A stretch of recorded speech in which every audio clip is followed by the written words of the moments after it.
वाशीमध्ये संविधान दिनानिमित्त ॲग्नल school of law तर्फे भव्य संविधान जनजागृती रॅलीचे आयोजन करण्यात आले। हर घर संविधानचा बुलंद नारा देत विद्यार्थ्यांनी ॲग्नल लॉ ऑफ कॉलेज पासून वाशी छत्रपती शिवाजी महाराज चौकापर्यंत रॅली काढली। यावेळी विद्यार्थ्यांनी सादर केलेला नुक्कड नाटक विशेष आकर्षण ठरले। भारतीय संविधानातील हक्क, कर्तव्य आणि कायद्यांविषयी जनजागृती करण्याचा हा कार्यक्रमाचा मुख्य उद्देश होता। कार्यक्रमाला डॉक्टर अमरीश पाठणकर आणि डॉक्टर राजेश अनंत साखरे यांचे मार्गदर्शन लाभले।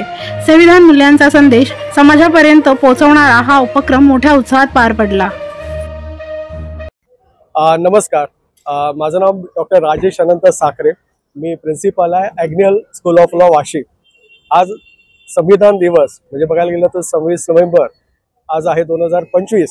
1950 आणि 1949 हे महत्त्वाचे दिवस होते। 26 नोव्हेंबर 1949 त्या दिवशी भारतीय संविधान ते बघायला गेलं तर ॲडॉप्ट केलं गेलं आणि 26 जानेवारी 1950 पासून भारतामध्ये बघा प्रजासत्ताक झाला आणि त्याप्रमाणे संविधानाप्रमाणे भारताचं जे राज्य आहे, हा जो देश आहे, त्याप्रमाणे सर्व अंगीकृत करून त्याची जी अंमलबजावणी ती करण्यामध्ये आली। आज बघायला गेलं तर आपल्या कॉलेजच्या माध्यमातून आपण एक रॅली काढलेली आहे। त्या रॅलीमध्ये विद्यार्थ्यांचा उत्स्फूर्त प्रतिसाद मिळाला आणि त्या प्रतिसादातनं संविधानामध्ये जी मूलतत्व आहेत त्याचं अंगीकरण करणं, हे समाजामध्ये देणं, प्रसार करणं, ह्या आजच्या रॅलीचा महत्त्वाचा उद्देश होता। आपल्या ॲग्नल कॉलेज तर्फे माननीय प्रिन्सिपल साखरे सरांच्या मार्गदर्शनाखाली निघत आहे गेले कित्येक वर्ष आणि या रॅलीचं एकच उद्दिष्ट आहे का जनसामान्यपर्यंत, सर्वसामान्यपर्यंत कायद्याचं ज्ञान गेलं पाहिजे आणि कायद्यापेक्षा कोणी श्रेष्ठ नाही हे सर्वांची भावना आहे आणि जेवढं संविधान आपण आत्मसात कराल तेवढंच तुम्हाला तुमचा जगण्याचा मार्ग सुकर होईल, हाच याचा एक उद्देश आहे। कायद्याचं सर्व ज्ञान पसरलं पाहिजे, त्या मार्फत आज साहेबांनी ही रॅली आयोजित केली। पण आम्ही आता लॉचे विद्यार्थीच आहोत, तर आमचा प्रत्येक आम्ही जे विषयाचा अभ्यास करतो ते संविधान रिलेटेडच आहेत सगळे।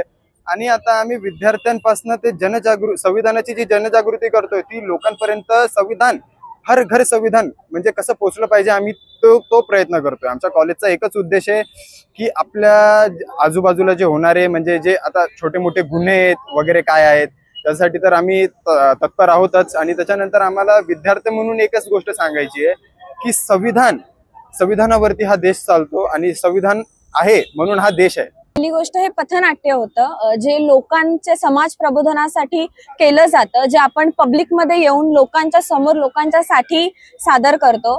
तर नाटकाचं पथनाट्याचं उद्दिष्ट एवढंच होतं की आम्हाला समाजामध्ये जागरूकता पसरवायची होती की आपल्यासोबत बरेचसे असे गुन्हे घडतात की ज्यांची आपल्याला कल्पना नसते, गैरवर्तन होतं, तर आपण बऱ्याचदा दबकून राहून जातो की आपल्याला न्याय मिळेल की नाही।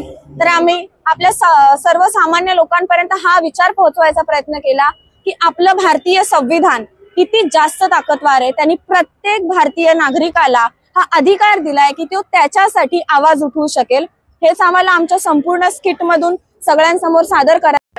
आज ये संविधान दिवस में मैं ये कहना चाहूंगी कि जब तक हम अपने संविधान को अच्छे से पढ़ नहीं लेते हैं और जब तक हम उसको अच्छी तरह से समझ नहीं लेते हैं, हमें कभी पता नहीं चलेगा कि हमारे हक क्या है, हमारे राइट्स क्या है। So I highly recommend everybody कि you must read the Constitution of India, not just read, you must understand each provision for you to benefit the most out of it, and each and every citizen of India must read the Constitution of India to make the most of the rights that they live with. Thank you. सामाजिक, आर्थिक, राजनैतिक न्याय, विचार अभिव्यक्ती, विश्वास, श्रद्धा व उपासना यांचे स्वातंत्र्य, दर्जाची व संधीची समानता निश्चितपणे प्राप्त करून देण्याचा आणि त्या सर्वांमध्ये व्यक्तीची प्रतिष्ठा व राष्ट्राची एकता व एकात्मता याचे आश्वासन देणारी बंधुता प्रवर्धित करण्याचा संकल्पपूर्वक निर्धार करून आमच्या संविधान सभेत आज दिनांक 26 नोव्हेंबर 1949 याद्वारे हे संविधान अंगीकृत आणि अधिनियमित करून स्वतः प्रत अर्पण करीत आहोत। जय हिंद, जय भारत, जय संविधान।